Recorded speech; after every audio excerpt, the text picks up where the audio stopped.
Bab 1091. Melihat Surwoli mengenali asal-usulnya, Ye Chen tersenyum sedikit dan berkata dengan tenang, "Ya, saya memang bisa dianggap sebagai anggota keluarga Ye, atau saya dulunya adalah anggota dari keluarga Ye." Surwoli setelah berpikir sejenak, dia bergumam, "Kamu dulunya adalah keluarga Ye, yang berarti kamu tidak berada di keluarga Ye sekarang." Setelah mengatakan itu, Surwoli berkata dengan sangat ekspresi terkejut, "Anggota keluarga Ye pada awalnya tidak sejahtera. Saya kenal dengan semua keturunannya. Jika Anda tidak termasuk dalam keluarga Ye, kemungkinan besar Anda." Ketika kata-kata itu muncul di benaknya mulutnya, Surwoli sangat terkejut hingga dia tidak bisa menambahkan apapun. Dia menatap Ye Chen dan berkata dengan kaget, "Di antara keturunan langsung keluarga Ye, hanya ada satu Ye Changying, tapi Ye Changying meninggal lebih dari 20 tahun yang lalu. Mungkinkah, apakah kamu putranya?"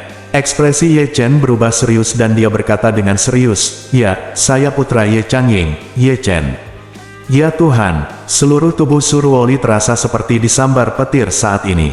Meskipun Ye Changying meninggal sebelum dia lahir, tapi dia masih sangat familiar dengan nama terkenal Ye Changying. Tidak hanya itu, dia juga mengetahui beberapa kejadian masa lalu antara ayahnya Su Soudao dan Ye Changying. Dia tahu bahwa pesaing terbesar ayahnya dalam hidup ini adalah Ye Changying. Dia juga tahu bahwa pukulan terbesar yang diterima ayahnya dalam hidupnya juga datang dari Ye Changying. Saat itu, ketika siapapun di Jin Chen menyebut Ye Changying, mereka pasti akan mengacungkan jempol dengan kedua tangan dan penuh pujian serta kekaguman. Dan ketika mereka menyebut Su Soudao, semua orang menunjukkan sedikit penyesalan. Banyak orang yang menyayangkan Su Soudao lahir di waktu yang salah, karena Ye Changying terlalu mempesona, benar-benar melampaui seluruh pesona Su Soudao. Seperti kata pepatah, tidak ada cara yang lebih baik untuk menggambarkan kedua orang ini selain menjadi cantik. Surwoli juga tahu bahwa ayahnya tidak hanya ditekan oleh Ye Changying, tetapi yang lebih penting, bahkan istri pertamanya adalah salah satu pelamar Ye Changying yang paling setia. Saat itu, ayahnya sedang mengejar istrinya saat ini, namun istrinya saat ini sangat mencintai Ye Changying. Menggunakan puisi kuno untuk menggambarkan situasi Su Soudao pada saat itu sangatlah tepat. Puisi kuno itu adalah, "Awalnya aku mengarahkan hatiku pada bulan yang cerah, tetapi bulan yang cerah bersinar di selokan." Dapat dikatakan bahwa istri Su Soudao menikahi Ye Changying karena putus asa karena dia mengejar Ye Changying tanpa harapan. Oleh karena itu, Su Soudao selalu hidup dalam bayang-bayang Ye Changying. Omong-omong, ayah Ye Chen, Ye Changying, jelas merupakan orang yang paling dibenci Su Soudao dalam hidupnya. Surwoli mengetahui kejadian masa lalu ini dengan sangat jelas, tetapi dia tidak pernah bermimpi bahwa suatu hari dia akan bertemu dengan putra Ye Changying. Terlebih lagi, yang lebih tidak terduga lagi adalah dia akan memiliki begitu banyak cerita bersamanya. Dia bahkan memegang kaki kanannya di tangannya sekarang. Memikirkan hal ini, Surwoli tiba-tiba merasa bahwa dunia ini memang penuh dengan keberuntungan. Dia tidak bisa menahan diri untuk berpikir dalam hati, "Saya telah melayani keluarga Su dengan sepenuh hati, dan saya bahkan bersedia mengabdikan hidup saya untuk keluarga Su." Petik 2. Tapi, saya tidak pernah bermimpi bahwa keluarga Su akan menipu saya menjadi sesuatu. Penampilan ini sekarang hampir membunuhku. Petik 2. Dan Ye Chen ini, sebagai keturunan keluarga Ye, pada awalnya adalah musuh bebuyutan seluruh keluarga Su. Selain itu, dia adalah putra Ye Changying. Bagi ayahnya Su Soudao, itu adalah duri di sisiku dan duri di dagingku, tetapi kebetulan musuh bebuyutan keluarga Su ini menyelamatkan hidupku di saat yang paling kritis. Semua ini sungguh ironis. Melihat ekspresi Surwoli yang sangat kaya, Ye Chen berkata, "Dia tidak bisa menahan diri untuk menggodanya. Apa? Mengetahui bahwa saya adalah anggota keluarga Ye, apakah itu langsung membangkitkan kebencian di hati Anda terhadap keluarga Ye sebagai seorang keluarga Su?" Surwoli melambaikan tangannya dengan tergesa-gesa, sedikit bingung. Berkata, "Bukan itu yang kamu pikirkan. Jika aku tahu kamu berasal dari keluarga Ye sebelum hari ini, aku pasti akan semakin membencimu." Setelah mengatakan itu, Surwoli menghela nafas dan berkata dengan emosi, "Hei. Sekarang aku telah sepenuhnya memahami bahwa bagi keluarga Su, aku tidak lebih dari sebuah alat, dan sebuah alat yang dapat dikorbankan kapan saja. Mereka tidak anggap saja aku, putri haram mereka, dengan serius. Pada titik ini, Surwoli berkata dengan sedikit mengejek diri sendiri, ayahku selalu sangat khawatir istrinya mengetahui pengalaman hidupku. Mungkin baginya, itu untunglah aku mati, setidaknya itu bisa membuat pengalaman hidupku hilang. Jika tidak ada bukti, dia tidak perlu khawatir istri tercintanya mengetahui fakta bahwa dia telah mengkhianati pernikahannya. Petik 2. Ye Chen memandang Surwoli dan berkata dengan penuh simpati, kamu tidak perlu membahas ini terlalu jauh. Sedihnya, sebenarnya jika kamu memikirkannya dari sudut pandang lain, ini mungkin bukan hal yang buruk. Setidaknya kamu sekarang sudah melihatnya warna aslinya dengan jelas, dan kamu belum terluka parah secara alami. Ini lebih baik daripada apa yang kamu lakukan sebelum kamu mati. Pada saat itulah aku tiba-tiba menyadari, apakah ini jauh lebih baik. Surwoli mengangguk sedikit, menatap Ye mata Chen merah, dan tersedak pelan, Tuan Ye, terima kasih banyak atas masalah ini. Terima kasih telah mampu melakukan ini. Anda menyelamatkan hidup saya terlepas dari dendam masa lalu. Jika yang terjadi hari ini adalah saya dan Anda terbunuh di depanku, aku mungkin tidak tega menyelamatkanmu. Ye Chen berkata dengan serius, itu benar. Yang pasti, kamu tidak hanya tidak akan menyelamatkanku, tetapi kamu juga ingin membunuhku. Surwoli segera merasa malu, menundukkan kepalanya, dan berkata dengan lembut, saya memang terlalu bodoh dalam hal ini. Selama ini, yang terpikir oleh saya hanyalah melayani keluarga Su dan melayani ayah kandung saya, tetapi saya tidak pernah memikirkan tentang apa yang dilihat orang lain terhadap saya. Ye Chen bertanya padanya, lalu apa rencanamu sekarang? Surwoli bertanya dengan heran, Tuan Ye, bukankah kamu mengatakan ingin membawaku ke kota Ling? Apakah kamu ingin berubah pikiran? Petik 2. Iya, Ye Chen mengangguk dan berkata, aku berniat membawamu kembali. Kota Ling, dan aku tidak takut mengatakan hal-hal buruk di depanmu. Bahkan sekarang, aku tidak sepenuhnya mempercayaimu. Pada titik ini, Ye Chen melanjutkan, jadi, setelah Anda kembali ke kota Ling bersama saya tidak akan segera memberi Anda kebebasan, tetapi akan membatasi Anda sampai saya menyelesaikan masalah saya, atau ketika saya merasa bahwa Anda adalah 100% dapat dipercaya, maka Anda bisa mendapatkan kembali kebebasan Anda. Surwoli mengangguk tanpa berpikir dan berkata dengan serius, saya sangat memahami apa yang Anda katakan. Jika saya jadi Anda, saya tidak akan langsung mempercayai diri sendiri. Petik 2. Segera, Surwoli tersenyum sedikit pahit dan berkata, Tuan Ye, mulai sekarang, aku akan menyusahkanmu. Petik 2. Tapi jangan khawatir, aku, Surwoli, telah mengatakan yang sebenarnya sejak kecil. Petik 2. Mulai sekarang, aku tidak akan pernah membangkang padamu, apalagi berniat menyakitimu atau siapapun di sekitarmu. Petik 2. Dan setelah tiba di kota Ling, aku pasti akan mematuhi instruksimu sepenuhnya. Petik 2. Bagaimanapun juga, kamu menyelamatkan hidupku. Bab 1092. Alasan Ye Chen menyelamatkan Surwoli adalah karena dia melihat niat keluarga Su untuk membunuhnya, berpegang pada prinsip dasar, musuh dari musuhku adalah temanku, dia memutuskan untuk menyelamatkannya. Selama Surwoli sudah terasing dari keluarga Su di dalam hatinya, maka orang ini bisa menjadi bantuan besar bagi Ye Chen untuk membalas dendam dari keluarga Su di masa depan. Jika dia mengendalikannya dengan baik, mengubah Surwoli menjadi bawahannya bukanlah hal yang mustahil menurut Ye Chen. Jika Anda ingin mengambil alih seseorang, hal terpenting adalah membuatnya berhutang budi kepada Anda terlebih dahulu. Dan di dunia ini, tidak ada bantuan yang lebih penting daripada anugerah penyelamatan hidup. Rencana Ye Chen saat ini adalah pertama-tama membawa Surwoli kembali ke kota Ling, lalu menyembunyikannya dengan baik, lalu menunggu dan melihat apa yang terjadi selanjutnya, untuk melihat trik apa lagi yang akan dilakukan keluarga Su selanjutnya. Adapun untuk bekerja sama dengan Surwoli untuk membalaskan dendam keluarga Su, tidak perlu terburu-buru dalam hal ini. Ye Chen suka membuat rencana lalu bergerak. Jika dia tidak bergerak, tidak sesederhana menguliti keluarga Su. Setidaknya, dia harus membunuh setengah dari dirinya. Hidup masuk akal. Kemudian, Ye Chen merawat luka Surwoli lebih lanjut. Setelah membalut luka tembusnya, Ye Chen berkata kepada Surwoli, oke, lukanya hampir sembuh. Kapal kita masih akan berlayar di laut lebih dari 30 jam, jadi sebaiknya istirahatlah dengan baik di kamar. Jika kamu butuh sesuatu, panggil saja krunya. Surwoli mengangguk sedikit dan berkata dengan penuh terima kasih, Tuan Ye. Ye Chen melambaikan tangannya sedikit, ini hanya usaha kecil, tidak perlu bersikap sopan. Setelah itu, Ye Chen menyerahkannya dia dengan hati-hati menurunkan kaki kanannya yang ramping dan berkata, kamu bisa istirahat, aku akan pergi dulu. Surwoli berkata dengan tergesa-gesa, Tuan Ye, aku akan mengantarmu pergi. Tidak perlu, Ye Chen berkata dengan tenang, kamu cepat istirahat. Setelah mengatakan itu, dia ingat bahwa dia telah menyegel meridian Surwoli sebelumnya, jadi dia berkata, saya baru saja menggunakan kekuatan internal saya untuk menutup sementara meridian Anda, dan sekarang saya akan membantumu melepaskan ikatannya, tapi kamu tetap tidak bisa. Perlu diketahui bahwa kaki kanan yang cedera tidak bisa bergerak lebar dan usahakan jangan sampai basah.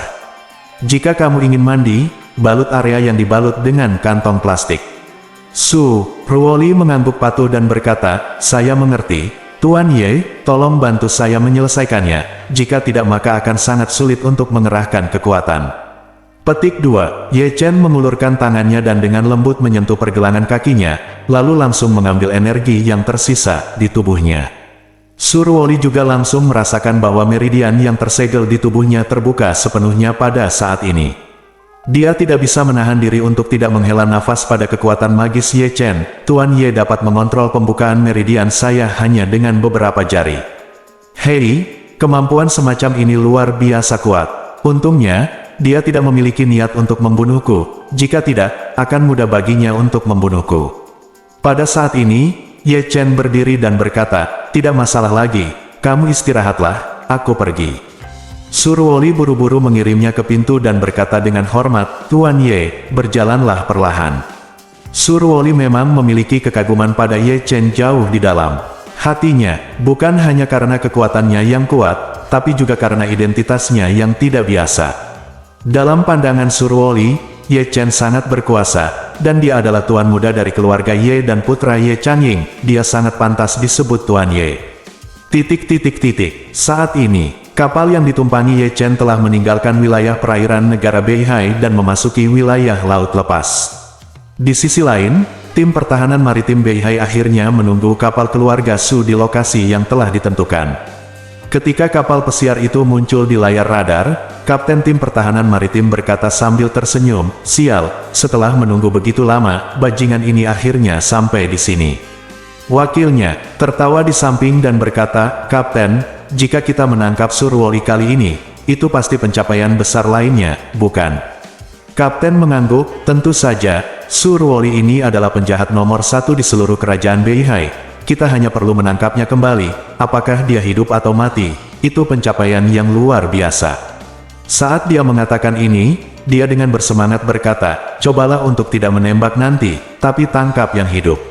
Segera, kapal pesiar di radar disergap menjauh dari mereka. Ada hanya tersisa kurang dari 1 mil laut. Beberapa kapal patroli tim pertahanan nasional Beihai sudah tidak bersuara sama sekali. Mereka mematikan mesin, transponder, dan semua lampu di kapal, menunggu sasaran mendekat dan membuat mereka lengah. Melihat sasaran yang semakin dekat, Kapten Tim Baoguo langsung memerintahkan, mulai menangkap. Pada saat ini, 6 kapal patroli tim Baoguo menyalakan lampu sorotnya secara bersamaan, dan 6 berkas cahaya menerangi kapal tak berawak, kapal pesiar. Kapten Armada berkata dengan lantang melalui pengeras suara, dengarkan kapal di depan, kami adalah Angkatan Pertahanan Maritim Beihai. Mohon segera matikan mesin dan jalani pemeriksaan. Petik 2, setelah meneriakkan suara ini, sesuai rencana awal, target kapal seharusnya mulai melambat, namun yang tidak disangka adalah kapal target tidak melambat dan terus berlayar ke arah di mana dia berada. Jadi dia buru-buru berteriak lagi, dengarkan kapal di depan, kamu sekarang dikepung oleh kami. Menyerah dan mengangkat tangan untuk menyerah adalah pilihan terbaikmu. Jika kamu menolak menyerah, maka kami akan mengambil tindakan paksa. Kapal pesiar itu terus bergerak maju tanpa melambat sama sekali.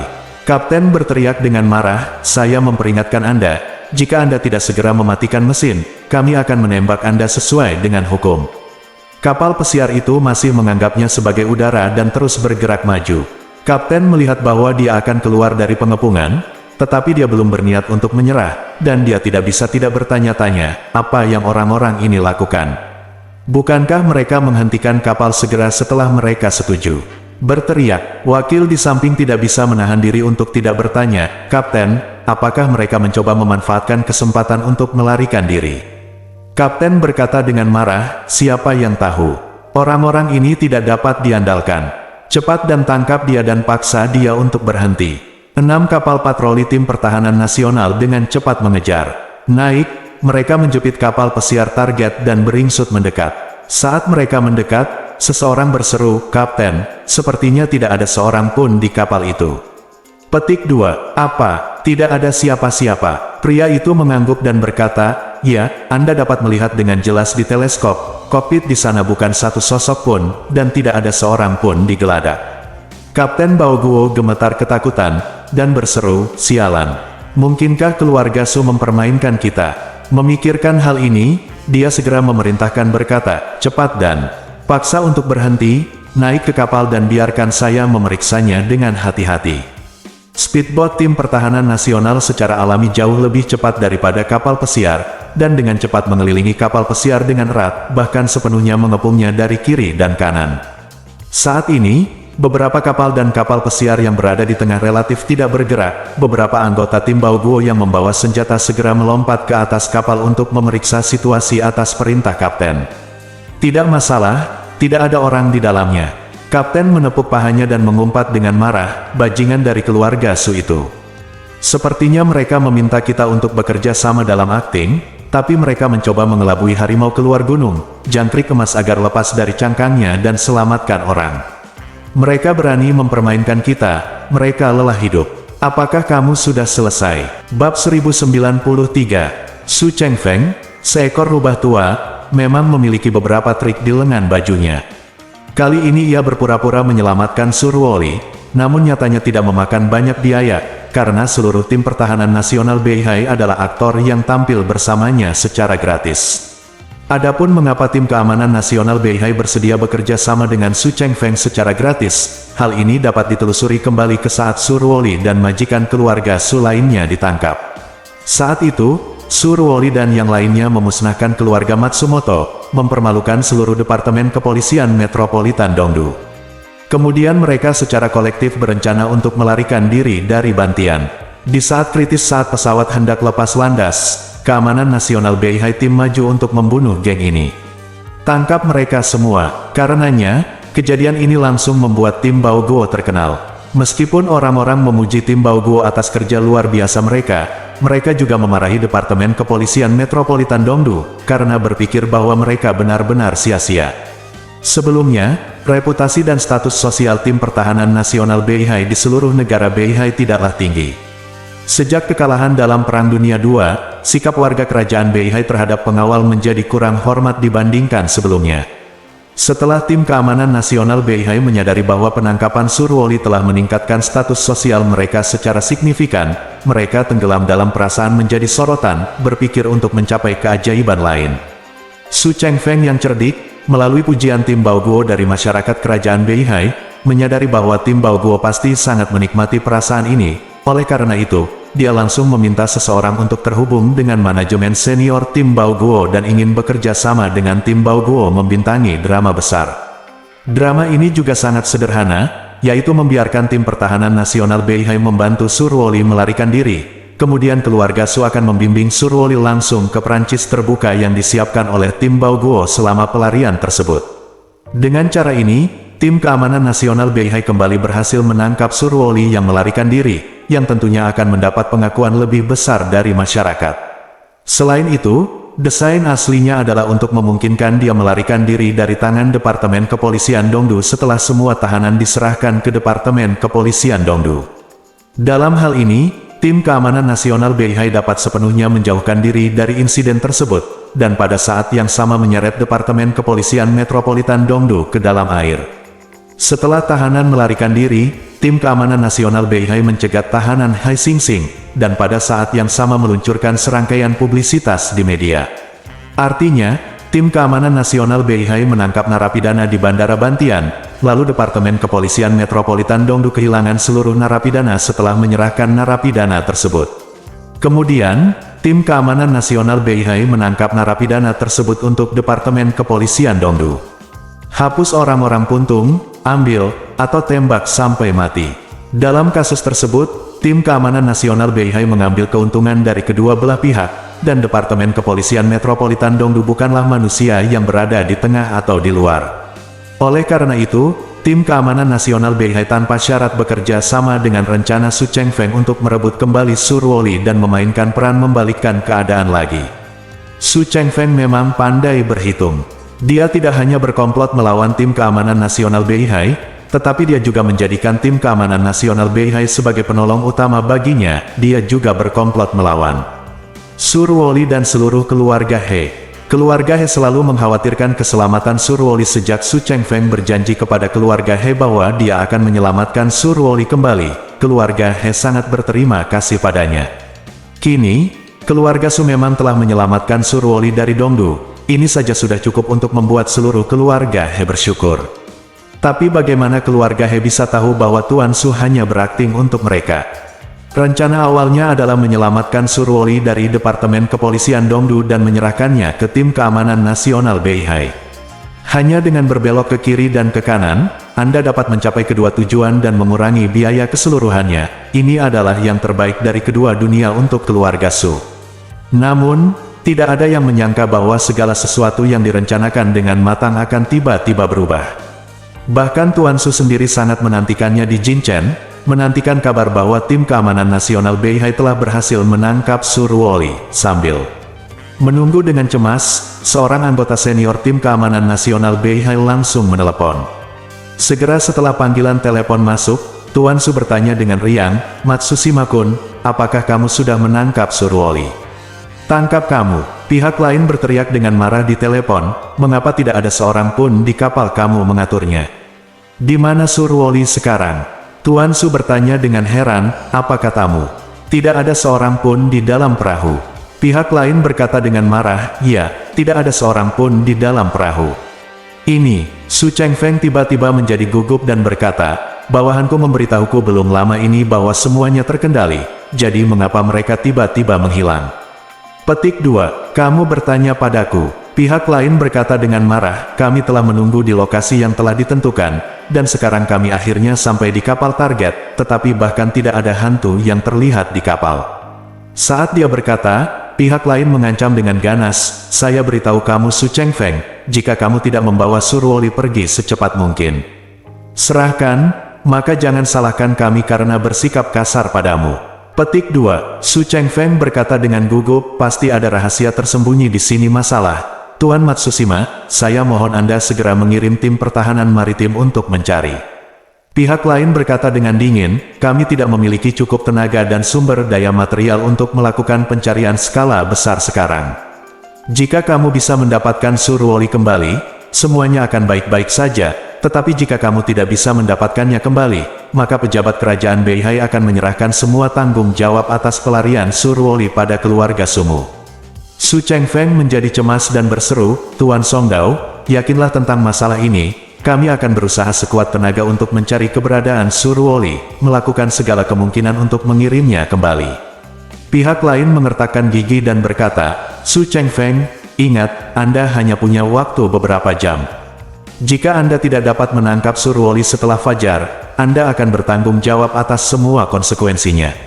Su Chengfeng buru-buru setuju, berseru, "Jangan khawatir, Tuan Songdao, kami akan melakukan yang terbaik untuk mencari. Berikan Anda jawaban yang memuaskan sesegera mungkin." Pihak lain berkata dengan dingin, "Tidak banyak waktu tersisa untukmu." Setelah menutup telepon, ekspresi Su Chengfeng tiba-tiba berubah sangat marah. Dia segera memanggil orang kepercayaannya dan berseru, "Apa yang terjadi dengan Surwoli di sana?" Pihak lain berkata dengan ekspresi kosong di wajahnya, "Tuan, saya juga tidak mengerti masalah ini.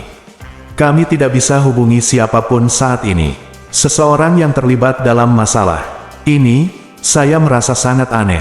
Situasinya tampaknya tidak optimis." Su Chengfeng mengertakkan gigi dan memerintahkan, "Segera hubungi saya semua orang yang terlibat dalam operasi malam ini. Apapun yang terjadi, Surwo harus ditemukan sesegera mungkin. Keberadaan Li, jika tidak, jika Surwoli benar-benar menghilang, pemerintah Beihai pasti akan berpikir bahwa keluarga Su kita berada di balik semua perencanaan ini, dan keluarga Su akan benar-benar kehilangan seluruh pasar Beihai di masa depan." Keluarga Su tidak hanya industri pelayaran lautlah yang perlu bekerja sama dengan perusahaan-perusahaan negara Beihai. Industri lain juga telah memasuki pasar negara Beihai pada tingkat yang lebih besar atau lebih kecil. Jika masalah ini ditangani secara tidak benar dan menyinggung pejabat negara bagian Beihai, maka keluarga Su akan mendapat masalah di negara bagian Beihai, dan semua industri akan terkena dampaknya yang parah. Saat itu, keluarga Su akan menderita kerugian besar. Bab 1094, keluarga Su, serta seluruh tim pertahanan maritim Beihai, mulai mencari keberadaan Surwoli di perairan dekat ibu kota musim dingin. Namun, dengan lautan yang begitu luas dan tidak ada petunjuk, mereka tidak punya cara untuk memulainya. Ketika seluruh tim pertahanan nasional mencari Surwoli dengan gila-gilaan, kapal yang ditumpangi Ye Chen telah meninggalkan negara Beihai. Kapal pesiar tersebut terus menyesuaikan jalurnya ke arah Yangwo. Setelah berlayar semalaman, kapal tersebut telah menempuh sekitar sepertiga perjalanan. Dini hari, matahari merah muncul di permukaan laut sebelah timur. Meskipun suhu laut sangat dingin di musim dingin, Ye Chen masih mengenakan satu mantel dan melangkah ke geladak.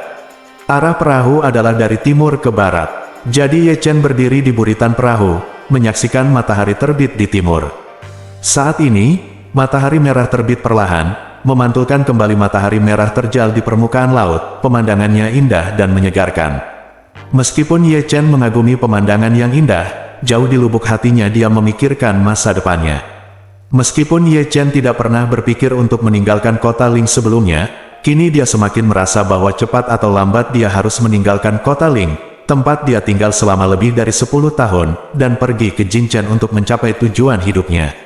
Mencari tahu kebenaran di balik kematian orang tuanya hanyalah langkah awal. Setelah bertemu Ye Changmin dan berkonflik dengan Ye Changmin, Ye Chen masih ingin mendapatkan kembali apa yang menjadi miliknya untuk ayahnya.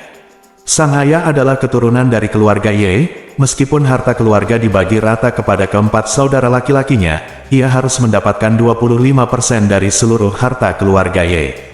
Terlebih lagi, ayahnya lah yang sendirian membangun keluarga Ye hingga mencapai ukuran saat ini. Jadi masuk akal jika dia mendapatkan lebih banyak properti keluarga Ye. Total aset keluarga Ye mencapai triliunan. Grup Dihao ditambah 10 miliar uang tunai bahkan mungkin tidak mencakup 5% dari seluruh keluarga Ye. Sisanya harus diberikan kepada keluarga Ye. Ambil cukup banyak. Ini bukan untuk mengatakan bahwa Ye Chen rakus akan uang, tetapi Ye Chen tidak ingin bagian dari ayahnya yang pantas dia dapatkan berakhir di tangan orang yang licik seperti Ye Changmin. Selain itu, yang lebih penting adalah membalaskan dendam orang tuanya. Keluarga Ye tentu saja harus disalahkan atas apa yang terjadi pada orang tua mereka.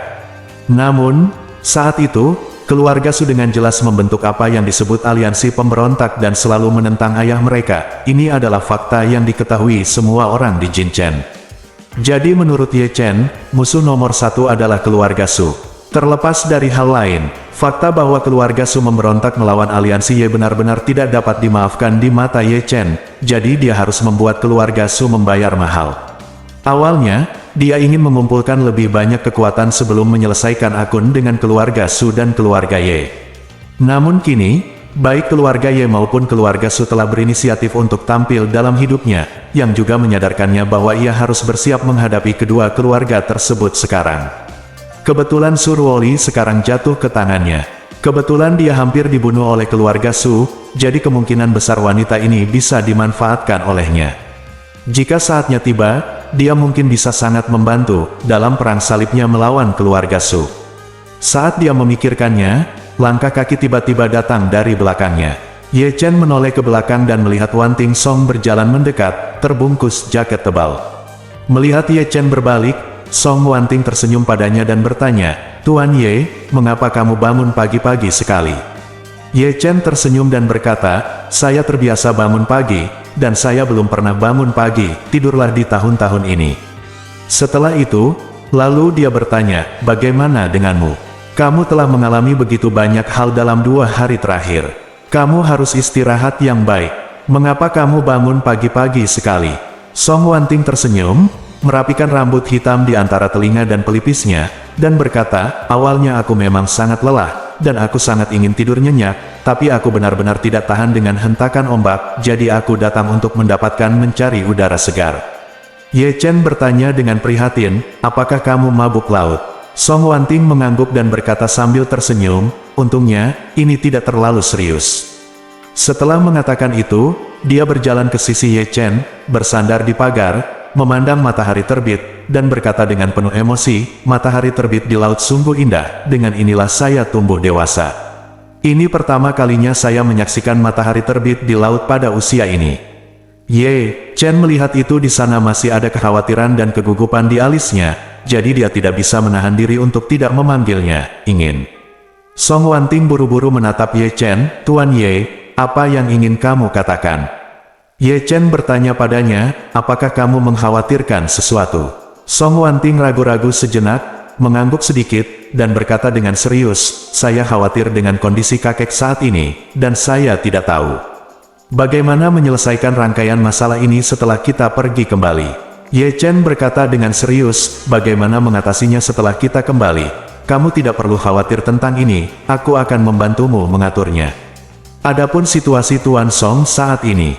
Ye Chen berhenti sebentar. Setelah beberapa saat, dia berkata, ayo kembali ke kabin. Saya akan menggunakan telepon satelit untuk menelepon Hong Wutong dan bertanya. Petik 2. Song Wanting mengangguk dengan tergesa-gesa, oke, Tuan Ye. Petik 2. Keduanya kembali ke kabin dan meminta kapten untuk mengambilnya. Setelah melakukan panggilan telepon satelit, Ye Chen langsung menelepon Hong Wu. Setelah Hong Wu menjawab telepon, dia bertanya, halo, siapa ini? Ye Chen berkata, Hong Wu, ini saya. Hong Wu segera berkata dengan hormat, Tuan Ye, bagaimana Anda mengganti telepon Anda? Apakah ada nomor? Ye Chen berkata, saya menggunakan telepon satelit sekarang. Setelah itu, dia bertanya lagi, ngomong-ngomong, Hong Wu, bagaimana kondisi Tuan Song? Hong Wu berkata dengan tergesa-gesa, kata dokter, Tuan, Lagu mungkin saja otaknya sudah terangsang dan ada beberapa gejala penyakit Alzheimer. Situasinya tidak terlalu optimis, tapi tidak mengancam nyawa. Sesuai dengan instruksi Anda, saya telah menjaga Tuan Song di rumah sakit, jadi kamu tidak perlu mengkhawatirkan keselamatannya. Ye Chen bersenandung, lalu bertanya, bagaimana dengan ayah dan anak Song Tianming dan Song Honor? Apakah kamu melakukan sesuatu baru-baru ini? Hong Wu berkata, mereka tampaknya bersiap untuk membentuk dewan direksi. Nona Song hilang, dan Tuan Song. Dia juga menderita penyakit Alzheimer, dan sekarang seluruh grup Song tidak memiliki pemimpin, jadi mereka bersiap untuk mengaktifkan rencana darurat Dewan Direksi, Direktur, dan Song Tianming, putra tertua dinasti Song, akan secara resmi menjabat sebagai ketua sementara grup Song. Ye Chen bertanya, oh, kapan akan dimulai? Tahukah Anda di mana rapat Dewan diadakan? Hong Wu berkata, sepertinya akan diadakan pada jam 10 pagi lusa di Song Group, dan mereka juga akan mengadakan ruang konferensi pers pada jam 11 untuk mengumumkan keputusan utama Dewan Direksi, dan banyak media diundang untuk menyaksikan hal ini. Ye Chen tahu di dalam hatinya bahwa Song Tianming sekarang bersiap untuk menggunakan cara yang masuk akal dan legal untuk mendapatkan posisi kepala keluarga Song dan ketua grup Song secara adil dan terbuka, tata krama. Dalam pandangan Song Tianming, hidup dan mati sekarang belum terselesaikan, dan kemungkinan untuk bertahan hidup sangat rendah, sehingga ancamannya minimal. Sedangkan bagi Song, karena ia sekarang telah mengidap penyakit Alzheimer, tidak ada ancaman baginya. Dalam keadaan seperti itu, ayah dan anak keluarga Song sangat khawatir untuk mengambil alih grup Song sesegera mungkin dan menjual aset mereka sesegera mungkin. Memikirkan hal ini, Ye Chen tersenyum dengan tenang dan berkata, Hong Wu, bantu aku menemukan Song Tianming untuk mendapatkan beberapa undangan konferensi pers, dan beritahu aku, Ye Chen, untuk pergi dan mendukung mereka secara langsung. Bab 1095. Setelah seharian berlayar, kapal pesiar yang ditumpangi Ye Chen akhirnya merapat dengan lancar di dermaga di Suidu. Kapal pesiar berlabuh pada pukul 9 pagi waktu Jinchen, yang masih 1,5 jam sebelum Song Tianming, Song Honor dan putranya mengadakan rapat dewan. 1,5 jam adalah waktu yang tepat bagi helikopter untuk terbang, jadi Ye Chen tidak bisa lagi mengejar dewan direksi grup Song. Namun, meski saya tidak bisa menyusul jajaran direksi, setidaknya saya bisa menyusul konferensi pers nanti. Wanting Song, Su Ruoli, dan beberapa awak kapal dari keluarga semuanya mengikuti Ye Chen turun dari kapal. Selain itu, ada juga wakil presiden Beijing New Railway, Hashimoto Chika yang diikat. Saat helikopter menderu menuju kota Ling, Song Tianming melangkah ke ruang konferensi terbesar grup Song. Saat ini, lebih dari selusin pemegang saham dan direktur grup Song, termasuk putranya Song Honor, telah tiba lebih awal dan duduk tegak. Begitu Song Tianming masuk, semua orang berdiri untuk menyambutnya. Song Honor memimpin dan berkata, "Halo, Ketua." Yang lain tertegun sejenak, lalu mereka semua bergabung dan berkata serempak, "Halo, Ketua." Song Tianming mendorong kacamata di jembatannya hidung, sedikit dia tersenyum rendah hati, melambaikan tangannya dan berkata, "Semua orang telah bekerja bersama selama bertahun-tahun, dan mereka semua tahu bahwa saya adalah orang yang sangat ketat. Nona Song Wanting, ketua grup lagu, masih hilang, jadi masuk akal jika saya hanya seorang penjabat direktur. Komandan, begitu Nona Song Wanting kembali dengan selamat, dia akan tetap bertanggung jawab atas situasi keseluruhan grup lagu." Semua orang tersenyum meminta maaf dan mengangguk setuju.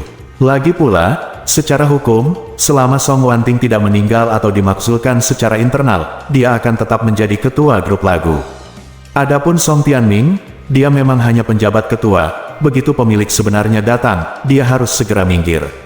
Song Tianming menghela nafas dengan emosi saat ini, "Saya telah menekan Departemen Kepolisian Dongdu berkali-kali, memprotes keras keamanan domestik mereka, dan meminta mereka untuk menyelesaikan kasus ini secepat mungkin dan menemukan keberadaan pimpinan Song, tetapi mereka yang kalah belum pernah menemukan apapun. Kemajuan." Setelah mengatakan ini, Song Tianming menghela nafas dan melanjutkan, "Meskipun kita bisa menunggu selamanya, dari sudut pandang perusahaan, Song Group bisa tanpa ketua selama beberapa hari, tetapi tidak untuk beberapa hari bulan, atau bahkan beberapa bulan. Tidak akan ada ketua yang sebenarnya pada tahun 2019. Petik 2. Jadi, saya memanggil semua orang di sini hari ini untuk mengaktifkan rencana darurat grup Song, menghapus sementara posisi Song Wanting sebagai ketua, dan membiarkan Dewan Direksi memilih kembali ketua baru. Bertanggung jawab atas situasi keseluruhan. Hanya dengan cara ini kita dapat meyakinkan investor dan pemegang saham kita, kan?" Song Honor adalah orang pertama yang mengangguk dan berkata dengan persetujuan, "Sekarang keberadaan ketua Song tidak diketahui, dunia luar ada banyak kecurigaan. Banyak orang yang mengabarkan bahwa ketua Song telah meninggal, dan kami tidak dapat memberikan bukti kuat untuk membuktikan bahwa ketua Song masih hidup. Oleh karena itu, kepercayaan pasar terhadap grup Song tiba-tiba turun drastis, dan harga saham kita itu juga terus turun. Jika terus seperti ini, grup Song akan menderita kerugian besar." Saat dia berbicara, Song Honor meninggikan suaranya sedikit lebih tinggi dan berkata dengan lantang, "Jadi saya mendukung keputusan penjabat ketua, dan Dewan Direksi akan memilih kembali yang baru. Ketua keluar untuk mengambil alih situasi keseluruhan." Yang lain tiba-tiba meledak, dan banyak orang segera mulai berbisik di antara mereka sendiri. Orang-orang ini adalah pemegang saham grup lagu, dan yang paling mereka pedulikan adalah masa depan grup lagu. Mereka selalu memuji kemampuan Song Wanting dan percaya bahwa Song Wanting memiliki kemampuan untuk membawa grup lagu ke level yang lebih tinggi. Dengan begitu, mereka semua bisa menghasilkan banyak uang darinya. Oleh karena itu, mereka tidak ingin mengganti Song Wanting kecuali terpaksa. Namun situasi saat ini sangat istimewa, bukan karena Song Wanting tidak kompeten, tetapi hidup atau mati orang tersebut tidak pasti. Jika mereka terus menunggu seperti ini tanpa henti, bukan hanya kesabaran mereka yang akan habis, tetapi kesabaran investor dan pemegang saham pun akan segera habis. Kalau begitu, grup lagu pasti akan menderita kerugian besar. Setelah memikirkannya, mereka semua menyetujui usulan Song Tianming dan percaya bahwa solusi terbaik saat ini adalah memilih ketua resmi sesegera mungkin untuk menstabilkan moral militer. Jadi, seseorang berkata, "Saya mendukung keputusan penjabat ketua." Saya juga. Melihat ini, Song Honor sangat gembira dan buru-buru berkata, "Kalau begitu mari kita nyatakan posisi kita saat itu juga." Total ada 17 orang yang hadir hari ini. Selama ada lebih dari 8 orang yang setuju untuk mencalonkan ketua baru, kami akan secara resmi menyetujui usulan penjabat ketua dan kemudian memulai proses pemungutan suara. Setelah itu, dia berdiri dan berkata, "Saya orang pertama yang setuju untuk mencalonkan direktur baru." Panjang, Song Tianming juga berkata dengan wajah serius, "Sebagai pemrakarsa masalah ini, saya juga setuju." Seseorang di bawah berdiri, "Saya juga setuju." Hitung saya setuju juga. Song Honor mengangguk. Dia mengangguk dan berkata, "Bagus sekali, kita berempat sekarang." "Saya setuju." "Saya juga." Semakin banyak orang yang setuju, Song Honor menjadi semakin bersemangat. Tak lama kemudian, jumlah orang di tempat kejadian yang menyatakan persetujuannya mencapai 17 orang. Garis pemisah pemungutan suara adalah 8 suara dan 9 suara. Kalau suara hanya 8, berarti kurang dari separuh, dan sesuai aturan tidak disahkan. Namun sepanjang mencapai 9 orang, sudah melebihi separuh sesuai ketentuan, usulan tersebut sudah disetujui direksi. Pada akhirnya, jumlah orang yang menyatakan persetujuannya mencapai 14. Song Tianming berdeham dan berkata dengan serius, "Karena 14 orang telah menyatakan persetujuan mereka untuk memilih ketua baru, saya akan secara resmi mengumumkan atas nama Dewan Direksi bahwa Nona Song Wanting akan diberhentikan sementara dari posisinya sebagai ketua. Selanjutnya, kita akan memasuki proses pemilihan direktur baru." Song Honor bertepuk tangan dengan penuh semangat, sambil mengingat 3 orang yang tidak mengangkat tangan, dan pada saat yang sama berpikir dalam hati, ketiga bajingan ini tidak memiliki penglihatan di semuanya. Ketika ayah saya berhasil menjadi ketua, apa yang akan terjadi? Bagaimana saya bisa menyiksa kalian 3 anjing tua sampai mati? Pada saat ini, salah satu orang yang tidak mengangkat tangan setuju berkata, "Semuanya, sejak hidup dan kematian ketua Song Wanting Song tidak diketahui, sementara kami untuk sementara meninggalkan posisinya sebagai ketua, kami juga harus ada rencana persiapan." Song Honor menatap ke arah pihak lain dan bertanya dengan dingin, "Mas Xiao Yao, apa maksudmu dengan rencana persiapan?" Pria yang dikenal sebagai Mas Xiao Yao berkata, "Jika Nona Song Wanting benar-benar bertemu jika dia meninggal secara tidak terduga, tentu saja ketua baru akan mengambil alih pekerjaan sesuai dengan keputusan semua orang saat ini." Pada titik ini, Mas Xiao Yao mengubah topik dan berkata, "Namun, jika Nona Song Wanting masih hidup sekarang, kami akan mencalonkan ketua baru lainnya. Setelah Nona Song Wanting kembali, apakah dia dapat langsung mengambil kembali posisi ketua? Dengan kata lain, setelah Nona Song Wanting kembali, akankah ketua baru yang terpilih berikutnya mengambil inisiatif untuk mundur dan memberi jalan bagi orang lain?" Bersambung.